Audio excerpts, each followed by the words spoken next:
Hey everyone, it's Night Haro here, and today I have a Necromancer tank build guide for you. As always, everything's timestamped below, so feel free to go ahead and skip around. We're going to start off here talking a bit about why you might want to play a Necromancer tank, then we'll move on to skills and so on and so forth. So if you're already convinced, if you've already come over to the Necro way of thinking, feel free to skip this section. Alright, so why play a Necromancer tank? Well, there's a lot to recommend it actually. So whenever you first start off, the main reason you might want to play a Necromancer tank, especially if you're like the average player playing with a bunch of other average players, is because of the Necro res, otherwise known as Reanimate. This allows you to res up to 3 other people in your group. It has a huge radius, and I cannot tell you how many groups I've literally carried through content with this ability. I'm talking about being on the last boss, Kyne's Aegis, you're on the 2nd floor, the entire group dies, or maybe all of the group but like one other tank or something, because things went wrong, the blood ball blew up and it killed everybody, right? Similarly with the meteors on Basai in Veteran Rockgrove, right? And everybody's dead.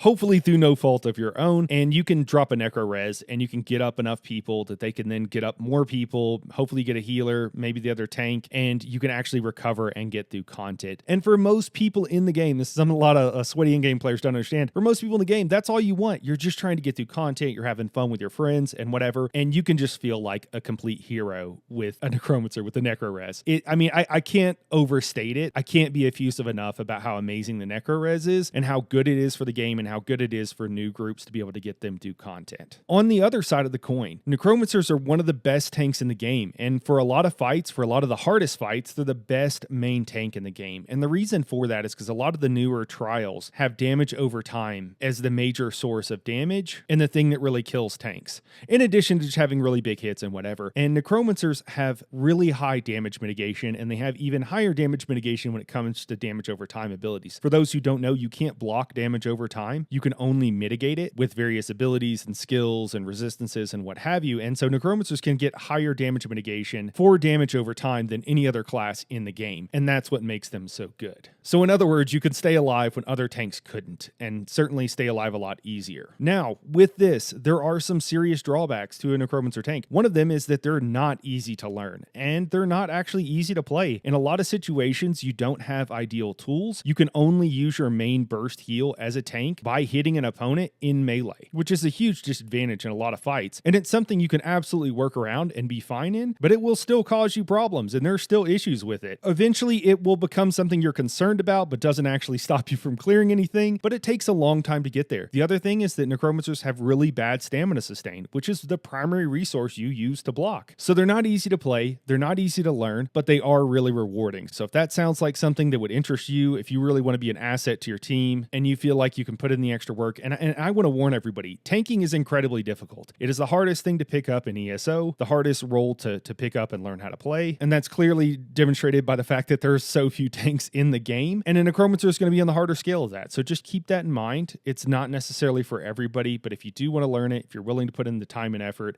it's well worth the reward. All right, with that, hopefully I didn't sell it too hard there at the end. Let's go ahead and move on and talk about skills. So as always with these reference cards here, I have a drop-down format. If anything has something below it, that means generally speaking, it's a flex spot and you can put anything there. A few exceptions here are our taunts. You always want to make sure you have a taunt on your bar if you're a tank. You always want to make sure you have a source of major resolve, that kind of stuff. But in general, if you see something below a skill, it indicates it's a flex spot and you can put a lot of different things there if you need to. If there's not anything below a skill, that means that's a skill I typically, in most situations, never leaves my bar and stays in that same spot. So first up here on our front bar, we have a flex spot. And this is an ulti generating spot is basically what we have going on here. One option, and this will seem very weird to a lot of people who aren't used to playing Necromancer tanks, is to go with Blast Bones. Stalking Blast Bones in particular, the magic morph of this skill. And the reason that we want to use this skill is because we can use it once every 3 seconds, which honestly we probably won't be able to keep up most of the time just because we'll have to cast other skills in that time period. But we can cast it at most once every 3 seconds. And the reason we want that is because when we pair it with another skill on our bar that we'll get to in a second, Necrotic Potency, we'll see that every time we use Necrotic Potency on a corpse, it gives us 6 ultimate. So each Blast Bones, as long as you're using Necrotic Potency with it, is going to be 6 extra ultimate. So that's a huge amount of ultimate there, and it's really nice because we can block cast and still be able to get that off. The skill below it, this is Vampiric Drain. This is from the Vampiric skill line. It's Exhilarating Drain. This is another ulti generating skill. And what it does is it's a channeled ability that lasts for 3 seconds, and for every second that you channel, you generate 5 ultimate. So this can generate 15 ultimate in 3 seconds. That's crazy. It's even better than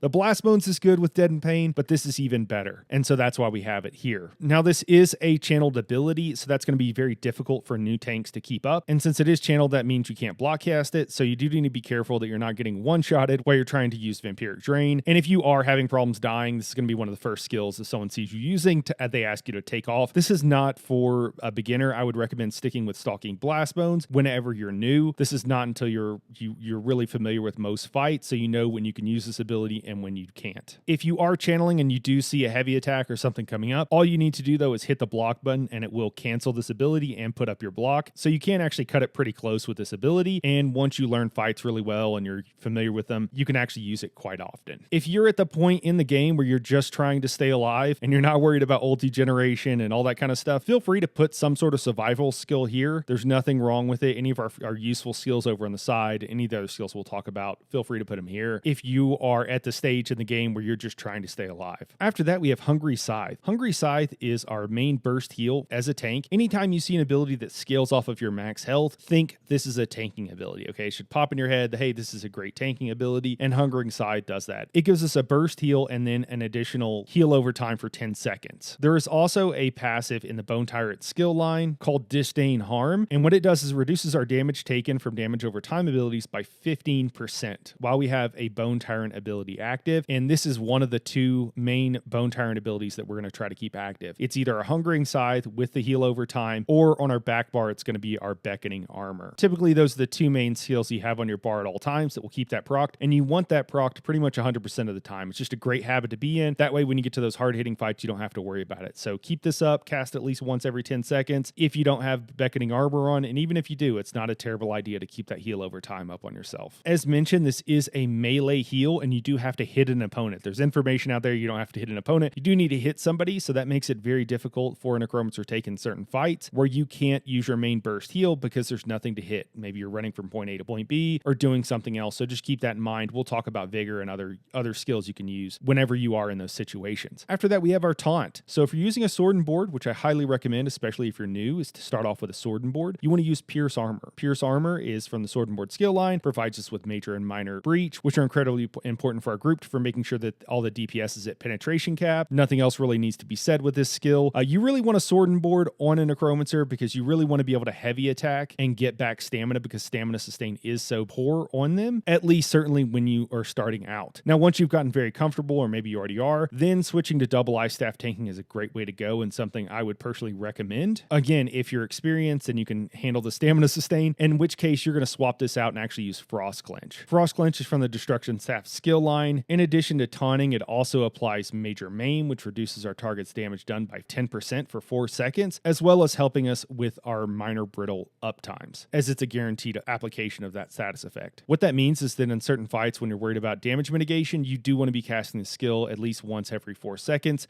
to keep that Major Maim up on your primary target. It's not the thing I would be most concerned about, especially as a new tank, but later on it does become useful. After that, we have Necrotic Potency. Necrotic Potency is an amazing skill. Just by being on our bar, it reduces our damage taken by 3%. I will note that is on that particular bar, so if we're on our back bar, this doesn't do anything. So our front bar as a tank is always our damage mitigation bar, and then our back bar is our buff bar. So all of our longer duration buffs we always put on our back bar, and then our front bar we put all of our damage mitigation skills and short duration skills so that we can recast them without having a bar swap all the time. A lot of times people think that having 2 bars is more difficult than it is, but since the back bar buffs last for so long, you don't really have to worry about it as much. But you want to use this skill every chance you get. What it does is it siphons the souls of the corpses around you, and each one of them, as we said earlier, gives you 6 ultimate back. So this is one of the ways you can have just crazy ulti generation on a Necromancer tank, and it also provides you with a bit of a heal over time whenever you're siphoning those corpses. I will note, if you have a situation where there's a whole bunch of corpses and you cast this skill, each one of them, it takes 2 seconds for you to get that heal and that ultimate. And so if you siphon a whole bunch of corpses and it has like a 10 or 12 second duration, you don't want to then recast it. You want to let it tick down, and then once it ticks down all the way, then go ahead and recast it. If you recast it early and there's only like 1 corpse you haven't sucked the life out of, it'll actually reset the timer and it'll only go for 2 seconds since there's only 1 corpse, as opposed to going like a 10 or 12 second duration or whatever it happens to be. So don't spam this. If there are corpses around, let it tick down, but do cast it early and often. And you'll know that you can cast it and there's a corpse around. When it's highlighted, it'll gray out whenever there are no corpses around. I will note that the other morph of this Deaden Pain is it's a trap. It's not a skill I would really use. It does give give you major protection in exchange for giving you less ultimate back per corpse. But if you want major protection, you're just going to slot the next skill that we're going to talk about here, and we'll just move on and talk about it. Flare. So you don't even need to morph this skill. It's from the PvP skill line. But what this ability does is just by being on our bar, it provides us with major protection, which reduces our damage taken by 10%. This is absolutely huge and something that you want to have in any hard-hitting fight. It's also really nice if you're new, because not only will it reduce your damage taken in fights, it also is one less skill that you need to cast, okay? Just by being on our bar, it does its job, and you don't have to do anything. You don't need to cast it, and in fact, you don't want to cast it. It won't do anything for you in PvE by casting it. So this is a skill that is good to put on your bar just for the passive. It is pretty deep in the PvP skill line, so it is a little hard to get to, but it's really nice to have and something I would encourage you to get and unlock. Beneath that, we have another flex skill here, and we have Silver Leash. So Necromancers, just like many tanks in the game, about half of them do, they don't have a class chain ability, and so they need to use the Fighters Guild skill Silver Leash. Now, Silver Leash is really rough on a Necromancer because it takes stamina, and as we mentioned, you're always going to have stamina problems. And in fact, the number one issue I see with tanks struggling on a Necromancer is usually with stamina, even more than all the other classes, and it's because a lot of build guides out there will recommend you put stamina costing skills on your bar. You want as few of stamina costing skills on your bar as a Necromancer as you possibly can under most circumstances, because it's just so hard to sustain. But sometimes you need a chain, and Silver Leash is it, so you want to use it when you need it. Typically in trash, but there are a few other situations as well. After that, we have our ultimate. So you can always use Reviving Barrier on any tank class. We've talked about this before. You put it on your front bar. It's on our front bar, not necessarily to use. Ideally, we wouldn't have to use it very often, but it gives us 10%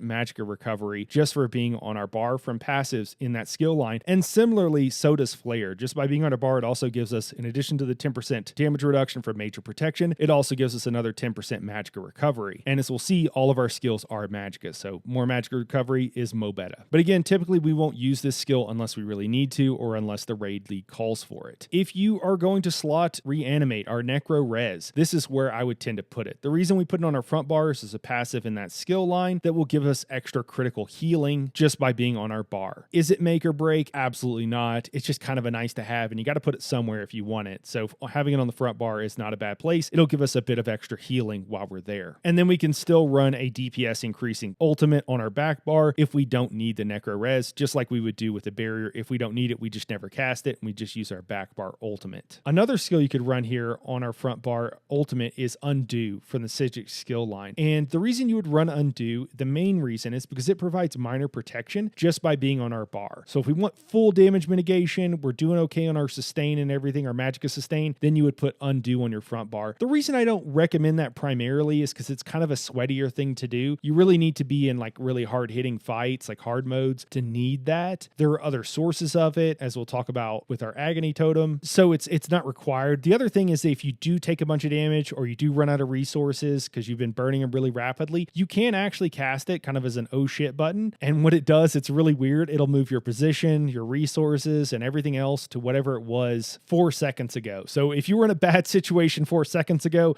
it's not really going to help you, so you don't want to cast it there, but it is, again, just if you leave it on your bar, it's nice to have. Just another option there. All right, now moving on to our back bar. First up is going to be our Wall of Elements. Wall of Elements, we always want down. We're going to use an infused Crusher back bar for our weapon, a two-handed weapon, and the way we keep that procced on our opponent at all times is by keeping down our Wall of Elements. It'll proc the enchantment even when we're on our front bar. There's only one skill from each weapon skill line that does that, and for a Destruction Staff, that is Wall of Elements. So always keep it down on the boss so that Crusher enchantment is always applied, and that'll be a huge DPS bonus for our group, and the group is really counting on you to have that Crusher back bar enchant. So this skill will just about never leave our bar. Certainly not as a main tank. Oh, and I almost forgot, Wall of Elements provides you with a missile shield. Necromancers don't have a class shield, so this missile shield can actually be very useful in a few places. One of them is going to be Cloud Rest from Zamazha's heavy attack. Making sure you have this up whenever she's going to heavy you is really important. And later on, once you get more experience as a Necro tank, you actually don't need any other source of a shield. You can just use this for a heavy attack, and you can main tank her, and it can be fine. fine. You take a bunch of damage and you need to heal yourself immediately, but it's not that big of a deal once you get used to it. I don't recommend starting off trying to do that. Other places is like the Warrior in Helroth Citadel, the Ash Titan in Rockgrove. All those places, there's a bunch of missile damage going out. And if you hit this ability like once every 2 seconds, you can actually provide enough shielding for your group to keep people alive. And in my groups, that's what I tell the tanks and healers to do if they have an ice staff, is to use this during that phase to provide everybody with shields. And that can be really helpful. And your job as a tank is to be helpful to the group, whatever way you can. After that, we have our Spirit Mender. Spirit Mender is another one of those unique necro skills. So what this ability does, it provides you with a bit of a heal over time. It's nothing to write home about. It's not a major amount, but it is a little bit. And then its primary effect is that it will absorb 10% of the damage that we take. So 10% of our damage that we would take gets instead funneled to our Spirit Guardian, reducing our damage taken. This is huge. It's massive. 10% doesn't sound like a lot, but when you stack all these various damage mitigation sources, it becomes quite large. So our Spirit Guardian, we want to keep up 100% of the time. Make sure it's always up. If you take too much damage, the Spirit Guardian has been changed so that it can die if it takes too much damage. It does have some max amount of health it can sustain. If you see it go down, just recast it. Not really a big deal. You know, as I mentioned earlier with our Scythe, one of the problems on a Necromancer tank is that you can't heal whenever you don't have a target to hit in melee. Our Spirit Guardian allows us a bit of heals even if we're not in melee and we don't have anything to hit. So that's another reason to be in the habit of keeping this up 100% of the time. So if you find yourself with nothing to hit, you're still at least getting a little bit of healing. And then when you pair that with something like Resolving Vigor that we'll talk about in a moment, it can be enough so that you don't have to worry about dotting out while you're running from point A to point B and don't have anything to hit. And then the other part of that trick is just to find stuff that you can hit that will proc your side. And then our third skill in our back bar here, we have our Taunt. So if you're running Sword and Bar and Front Bar, you always want to range Taunt. And I recommend Frost Clench, as we've already talked about. Just run it on your back bar instead of your front. If you are running that on your front bar, then you're probably at a place where you can run Elemental Susceptibility on your back bar. Elemental Susceptibility, what it does is once every 7 seconds, it procs all 3 status effects. Now, if you are double Ice Staff tanking, what that means is once every 7 seconds, it's proccing Minor Brittle for 4 seconds, which increases critical damage done to our opponent. This is really important in optimized group and something you're expected to have and to be able to keep up. And if you have a couple of tanks running a double Ice Staff setup with Elemental Susceptibility and with other sources of Minor Brittle, you'll end up with a near 100% uptime on Minor Brittle just with having 2 tanks running double Ice Staffs and running Elemental Susceptibility. I was skeptical of this fact, I'll just note, but I had some friends show me some logs and I've been convinced that that's really all you need. And that's why it's so beneficial. It can be so beneficial to run double Ice Staffs in addition to the extra damage mitigation it can provide you. It just, again, note that it's much harder because if you're running double Ice Staffs, you have no way of heavy attacking to get back stamina. And that's really going to be a struggle on a Necromancer tank. And then after that, we have our Bone Armor. The primary morphed use of this is Beckoning Armor. And what that does is whenever you're hit by an opponent that's at range, it will chain them in. This effect, they modified it so it happens a lot more frequently than it used to, but you can recast it each second and it'll proc an additional time. It'll refresh the proc on it, so you don't have to wait for a cooldown. If you're in a situation where you only have a couple of adds you need to pull in and you make sure you have taunt on them so that they are hitting you, you can use this to pull in adds. It's a little bit tricky and it's non-optimal. You really want to use Silver Leash if it's very important or if you have a lot of adds you want to chain in. The other thing is that this can proc at bad times.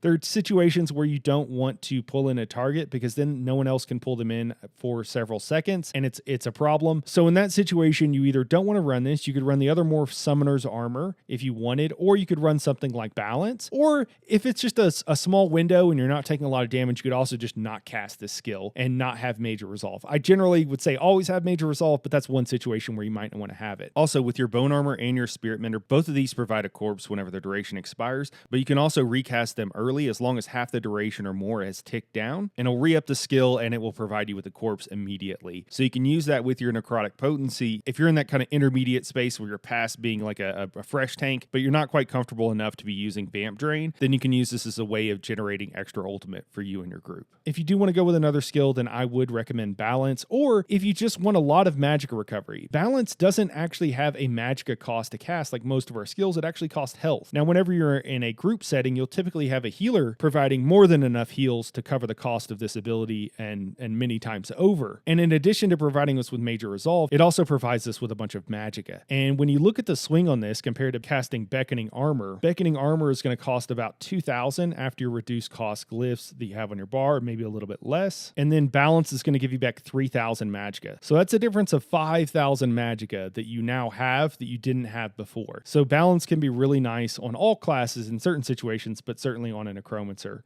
You do need to keep in mind that whenever you cast this, you do have a healing and shield debuff for 4 seconds that reduces both of those by 50% for 4 seconds. So you don't want to cast this whenever you're taking a bunch of damage or whenever you're about to die or anything like that. But the duration is quite long. So as long as you're kind of timing it right, you shouldn't have too much of an issue, at least once you get used to it. After that, finally, Resolving Vigor. Resolving Vigor, this is our main source of healing whenever we don't have something to hit, okay? It is a heal over time, and so you do want to keep that in mind. You want to make sure you keep it up as much as you can because you won't have any burst healing. So if you have to run out and do something, if you're in Dreadcell Reef and I don't know, you have to run halfway around the ring or something, keeping up our Spirit Mender, keeping up Resolving Vigor is how we would stay alive whenever we don't have an enemy to hit. Oh, and this is also from the PvP skill line. And again, this is a heal over time, so recasting it early isn't going to do anything for us besides help you run out of stamina. Beneath that, we have our Unnerving Boneyard. This has several uses. The primary one is it applies Major Breach in an AoE. So if we use our double Eye Staff tanking, typically we'll want some sort of Major Breach. You could also use Caltrops here situationally, but I typically just go with Unnerving Boneyard. The reason for that is Caltrops is a stamina costing ability, and typically I want Magicka costing abilities. This also provides our allies with a synergy. I will note the damage that it shows here is based on your stats. What your DPS will actually do is based on their stats, and so this is actually a decent amount of damage, and it can be nice for them to have an extra synergy for Alkosh and so on and so forth. So good skill to use whenever you need it. And you might decide that you want to put this on your front bar or some other place. That's totally fine. Any of our flex spots you could put Unnerving Boneyard. And then our ultimate on our back bar, we want aggressive Warhorn typically, but you also want to make sure you have leveled up Glacial Colossus in case you need that. Just use whatever your raid lead would like you to use. Warhorn is generally speaking the way to go now because of the various sets in the game, but if you're the only Necromancer, depending on your group, you might be asked to run Colossus. A quick note about the Colossus here, you cannot use both the Colossus and Nazare together. They won't work together on the same person because the Colossus has to actually hit the target, which takes like a second after you cast it, to proc the debuff, and then Nazare would then extend it. What Nazare does though, as soon as you cast your ultimate, it extends any debuffs on that target right then, and the debuff from the Colossus hasn't yet been applied. So you don't want to use those two sets together. I got some really great feedback from, I believe it was J-Bill, who pointed out that a lot of tanks and even raid leads don't know this. So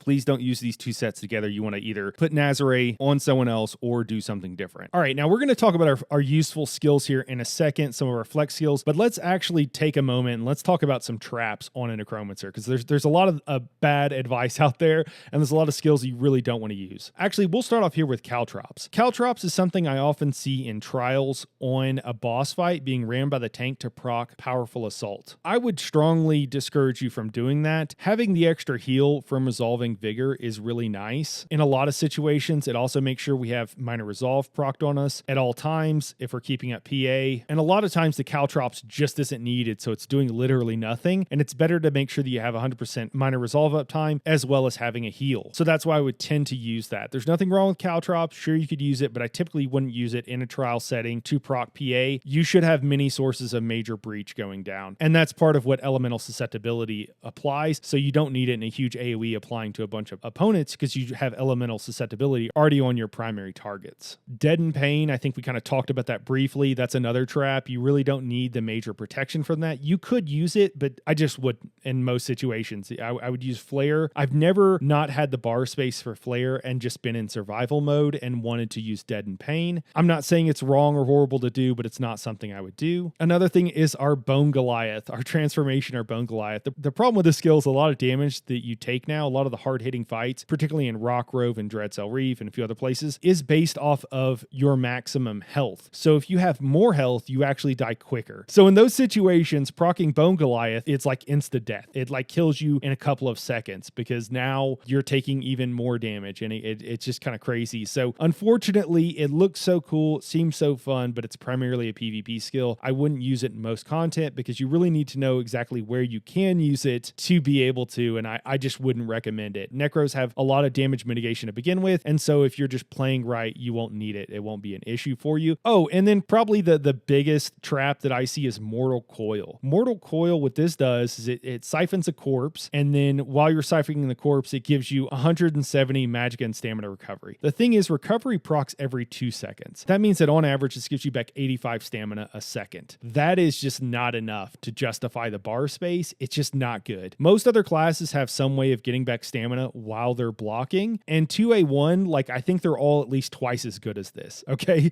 So like the next worst skill for some other tank class that has a way of getting back stamina while blocking is at least twice as good as this. And then many classes are even better than that. So Mortal Coil seems like a good idea. I know people recommend it because it's like, oh, I mean, it seems obvious, right? It gives you back stamina. It doesn't give you back enough stamina to really make a difference. And instead, you should probably spend that time working in a heavy attack instead so that you can get back stamina using a sword and board. And then generally speaking, just working on your sustain. Another skill that is kind of a trap and that I typically wouldn't use except for in dungeons to kind of help CC enemies is going to be Ghostly Embrace. Ghostly Embrace, before we would use Empowering Grasp, but now we want to use Ghostly Embrace. What it does is it sends out these 3 AoEs. It looks super cool. I wish this was like a meta skill because it looks so great. And it applies minor maim to targets it hits. And then depending on how close they are, it'll either stun them, immobilize them, or snare them for 7 seconds. So it depends which AoE hits them. The first one will snare, the second one will immobilize, and the third one will stun.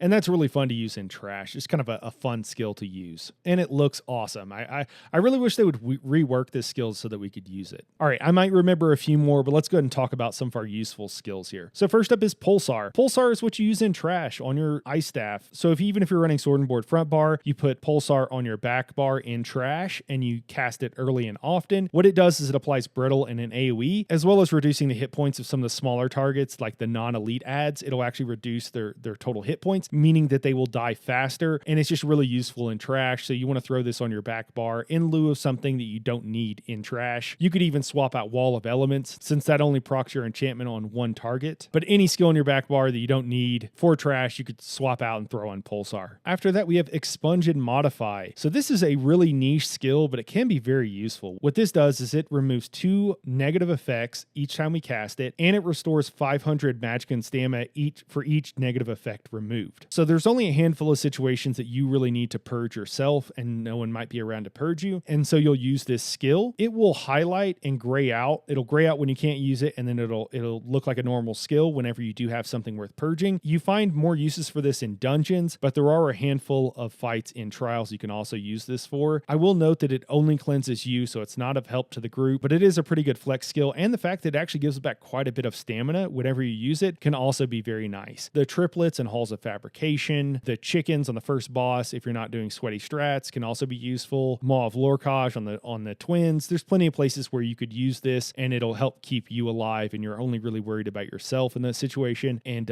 so Expunge and Modify can be really nice. Very niche, but really useful whenever you have it. The next skill here is from our sword and board skill line, and this is Absorb Missile. The main place this is used is in Veteran Cloud Rest on Zamaja. Zamaja's heavy attack is a missile attack, and it does a ton of damage. And so Absorb Missile, in addition to providing with a big shield, also heals you for part of the damage taken. You can't reflect Zamaja's heavy attack, but you can heal from it, and the shield heal will work very well. The only thing is you do need to be careful on a Necromancer, and I used to do this, and I see other tanks doing it, is they will cast Absorb Missile, and then they will try to block, and they won't have enough stamina to block the entire heavy attack, and they'll die. Okay, so you do need to be careful. Make sure you're keeping your stamina up. You'll have a sword and board if you have the skill on anyway, so make sure you're having attack early and often. You start to see you're channeling your heavy attack, do your own, and then cast this skill and hold block, and it'll help keep you alive. Doing Veteran Cloud Rest on a Necromancer tank is like by far the hardest tank to do it on, so keep that in mind. There's a lot of tips and tricks. I have a video here on the channel. It's old. I need to re-up it, but the advice is still good. Now, in most other situations, if you are going to run the skill, you actually want to run the other morph, and I was just saving space here by not putting it here, but that's Defensive Stance. Defensive Stance is another passive ability that just by being on our bar, it gives us 10% more block mitigation and reduces the cost of block by 10%. So, as I mentioned earlier, if you're not really worried about ulti generation, you're just trying to stay alive, you could replace your Blast Bones with Defensive Stance, and then you would only have 3 active skills on your front bar that you really needed to worry about keeping up, because you would probably still use Flare for your 5th spot. So if you're in survival mode as a tank, that's what I'd recommend doing. Throw on Defensive Stance or some other defensive ability if you have one, or something you want to use. Throw it on there and you'll be good to go. I do not recommend, and I cannot stress this enough, I strongly do not recommend using any stamina-based skill on any tank, but particularly on a Necromancer. It's just not worth it. You really don't need it. Just block and use your stamina for blocking. The shield and the cost in stamina is just not worth it, and it'll lead to more deaths, not less. So again, strongly encourage you, do not use this. You could make a build on a Necromancer where you somehow got back enough stamina that you could use a stamina-based shield, but it wouldn't make any sense, and I just don't recommend doing it. So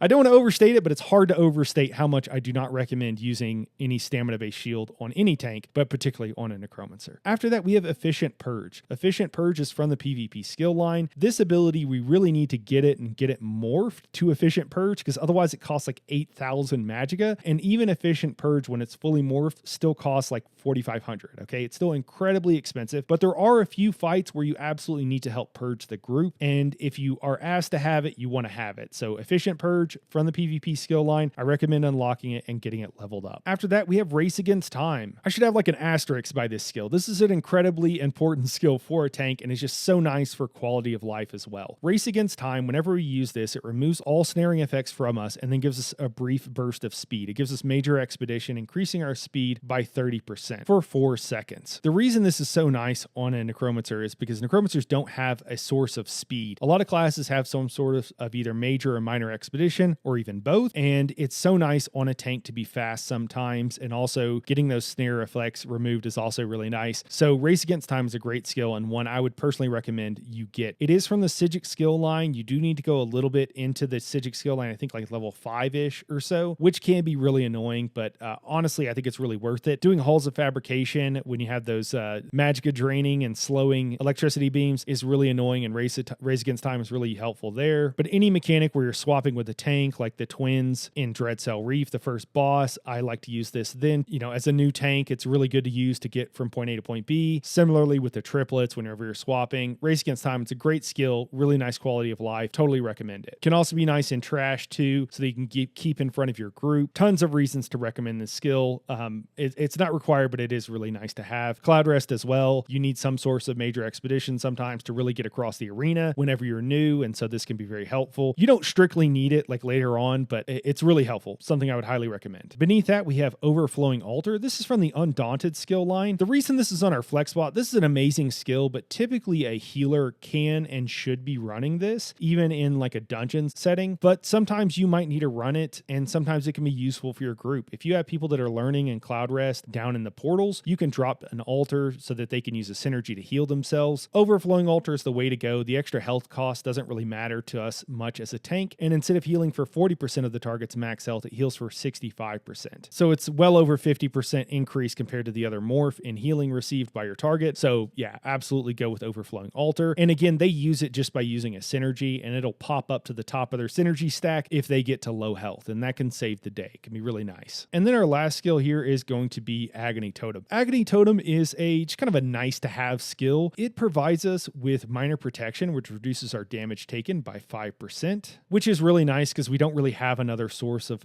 minor protection. And it also applies it to us and anybody who's standing inside of the AoE. It can also be useful in dungeons on trash, because they'll move into the AoE and then it'll fear them, stunning them in place. And then the other thing is that our allies can use it as a synergy, and it'll also provide minor vulnerability. Now, minor vulnerability comes from other sources, and if you have this down, it can't provide it 100% of the time, so it's not a great source to really count on. But the extra synergy, the minor protection for our group, anybody standing inside that AoE, can be really helpful in certain fights. It's a really nice skill to have. The duration I wish was a little bit longer. It would be a little bit better if it was, but it's not bad at all. And I think that's it for skills.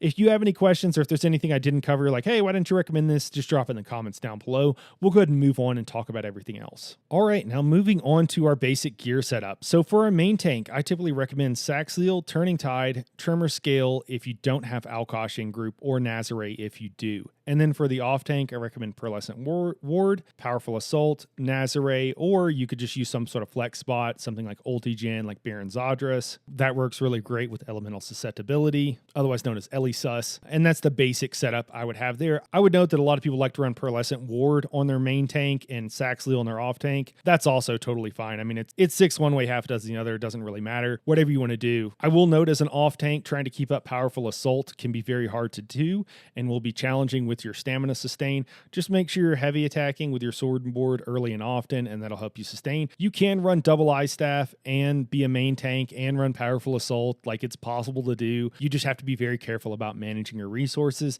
and it's not something I'd recommend to the uninitiated. If you're looking for a dungeon setup, I personally just run my trial setups in most dungeons. If I'm doing like dungeon trifectas, then I'll come up with a specific setup for that. But usually just running your normal like Pearlescent Ward, Turning Tide, Nazare with a Warhorn is like the way to go. That's what I would typically do if I was just throwing something together. And it's going to work really well in most situations, depending on if you're running 3 DPS or if you've got a healer and what they're wearing and all that kind of stuff. So it's kind of up to you and how sweaty you want to get. There are sweatier and harder options.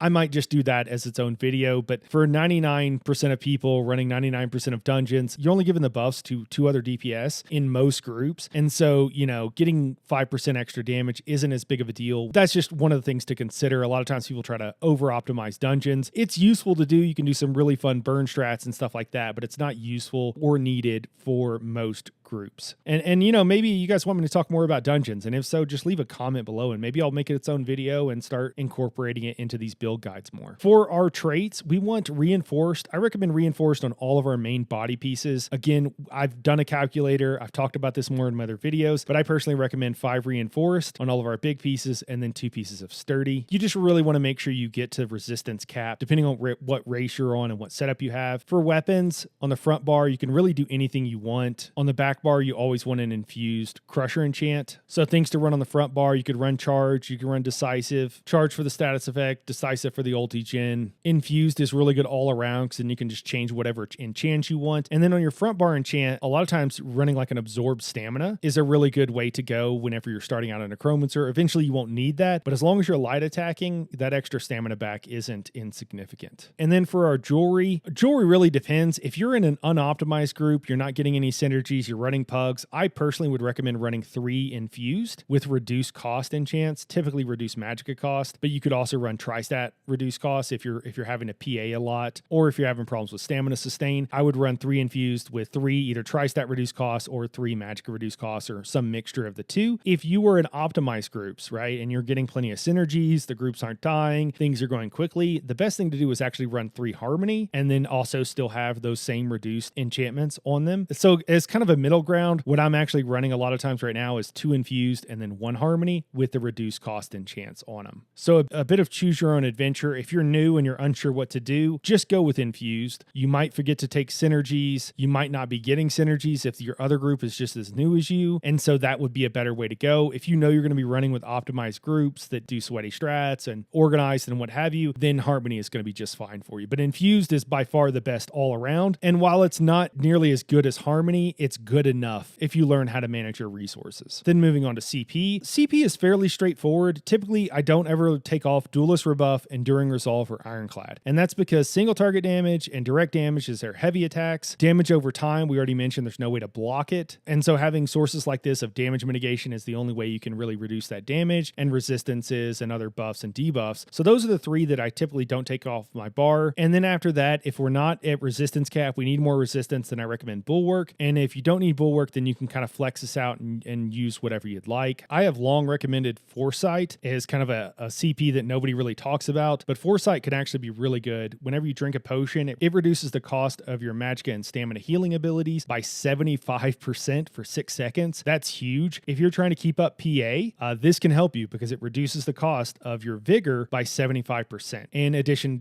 obviously you're drinking a potion, so you're going to get a bunch back, and then it's not going to cost anything. This can allow you to just spam heals on yourself and not really worry about the cost of those skills because it's 4-to-1. It's a highly undervalued CP, and I've got a video talking about it and going through the math of how much sustain that actually provides you here on the channel. You can just go to the tank playlist and you should be able to find it there, or come by the Discord and you'll see it there. Alternatively, Unassailable will reduce your damage taken by area of effect attacks by up to 6%. The thing is, as tanks, most of the damage in AoE is meant for the DPS to kill them. And so if the damage is scaled properly to be scary for the DPS, but not like overpowered, overpowered, it won't really threaten us as a tank. After that, we have the red CP. Red CP is really choose your own adventure. If we're not at resistance cap, going with fortified is the way to go. Armor is basically just both resistances. That's what armor provides. So just read it as resistances instead of being spell or physical. It's both. And then celerity, it increased 10% speed whenever we're in combat. That's always nice to have. Being faster as a tank. Turns out it's incredibly valuable and incredibly nice to have. So celerity is a good way to go. Expert evasion will give us a free roll dodge once every 30 seconds. I never take this off my bar. You know, again, as I said it so many times today, but like as a necromancer, stamina sustain is hard. Having a free roll dodge is incredibly important. So expert evasion is huge. Expert evasion, I like never take off my bar. I'm going to be honest. Fortified, I wouldn't take off if you need the resistances. After that, you can kind of do whatever. I will note, again, we're talking about traps as we go through this video. Bracing anchor is not needed in, like, there's like one place where bracing anchor is needed now. I do not recommend you use that. The slow on that, the fact that it slows you whenever you're blocking, is more likely to kill you than anything else. So I do not recommend bracing anchor. I would strongly encourage you not to use it unless you absolutely need it. Also a note about sustained by suffering and rejuvenation. Both of those CP I tend to recommend, but if you're a newer tank and you're holding block a lot, they're not going to give you the stamina recovery you need as a necro tank, and so I find it less useful to recommend generally. Not that they're not good CPs to use, just that for those who need them most, I don't think they're actually that helpful. And also, these are pretty small values to begin with. Kind of talking about this, honestly, I think I really just need to go ahead and bump that CP video up to a little bit further in the line and get that out before too long. So I will try my best to do that. For our tribute points, we're just going to put all of our points in health. You can min-max this a bit and move stuff around, but just for simplicity's sake, I just put all my points in health. I recommend the Atronach Mundus for the magical recovery. There's no real reason. The only other reason you'd run a different Mundus is like in Cloud Rest if you wanted more speed, or if you were mini tanking and like light or medium armor, you would run the Lover for extra resistances. Or maybe that's penetration. You would run the one that gives you extra resistances. I'm sorry, the Lover might be penetration. I don't recall. After that, for race, you know, race is really a choose your own adventure. A lot of people say, oh, Nord is best. You got to play Nord for the extra resistances or whatever. I've gone into that in my other videos. You don't need to be a Nord to get to resistance cap. Is it a good race to play? Yeah, absolutely. I think for most people, probably a Red Guard is the best thing to go. The reason for that is Red Guards have a passive that gives them stamina back while blocking. And on a Necro tank, that can be life-saving. So I think Red Guard is probably the best race to play for like 99.9% of tanks, and certainly on a Necromancer. If you were playing a DK and you needed Ultigen to permanently Magma Shell, there might be a reason like that makes sense running a Nord or an Imperial. You know, again, for 99.9999% of people, play the race you want to. That's what's most important. Just realize it will affect your various sustain and how your class feels, because those racial passives do tend to matter.